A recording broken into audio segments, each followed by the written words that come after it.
Section 10. Toward the Golden Age. In this historical survey of the rise and fall of many civilizations of the last million years, we can see 5 things that all of them had in common. 1. Each civilization had a rise and fall. 2. God, also known as Buddha, provided every civilization with great guiding spirits of light. 3. When each civilization reached its peak, evil had also risen to great heights. Ominous clouds of dark thought energy had formed and were casting their shadow over humankind. This led to massive catastrophes, such as the shifting of the Earth's axis or the sinking of whole continents. 4. The wisdom and traditions of older civilizations were passed on as new ones began, but new civilizations also formed their own new sets of values. 5. Every one of these civilizations offered a place for humankind to undergo soul training, and thereby served as a necessary and integral role in the process of reincarnation. The civilization in which we have been living since the latter half of the 20th century closely resembles Mu and Atlantis in their final years. There is a strong emphasis on science and technology today, causing materialism to spread throughout the world. People's hearts are becoming wayward, social evils are rampant, and many spiritual leaders delude their followers.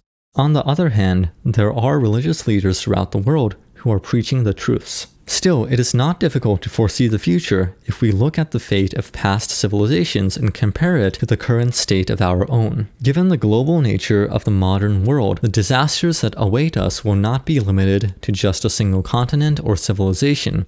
They will be worldwide. Moreover, it is quite possible that they will occur within the next several decades. It is easy for me to make this prophecy because I have the ability to foresee the fate of humankind and to tell you exactly what disasters and catastrophes are awaiting us. However, there is one thing I would like to add. No matter how terrible the catastrophes that befall the world, they do not signal the end. In the civilizations of the past, people believed that the disasters they saw meant the end of times. However, seeds of these civilizations survived to establish a new garden of hope, which eventually developed into a civilization of prosperity and light. The cycles of reincarnation apply not only to human souls, but to entire civilizations and cultures as well. The civilizations of our planet move in continuous cycles from birth to death. Please always keep this thought in your heart. The end of one thing is always the beginning of another. I am recording the words of this book, The Laws of the Sun, as I receive them from the cosmic world of the 9th dimension, knowing that Earth is about to plunge into darkness. The world needs a beacon of light to guide it through the coming darkness.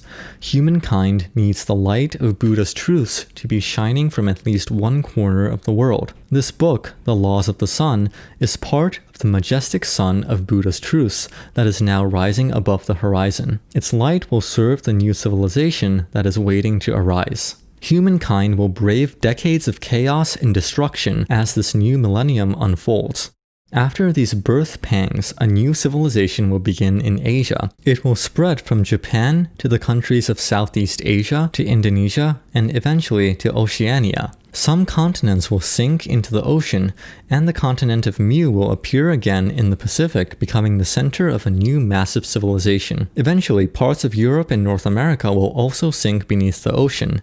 However, Atlantis will eventually resurface and become an even larger continent than it was before. In the year 2400, Jesus Christ will be reborn on this new continent. Then in 2800, Moses will incarnate and create a new cosmic civilization on the continent of Garna, which by that time will have reappeared in the Indian Ocean.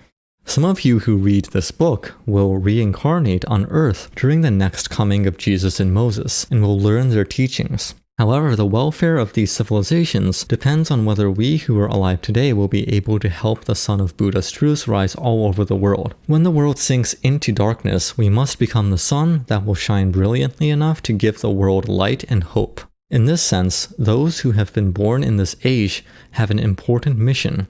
Fortunately, many of those who helped spread Buddha's truths in the time of La Mu, Agasha, Shakyamuni Buddha, and Jesus Christ have been reborn in the present era, and among my readers there are numerous bodhisattvas, angels who will step forward to help.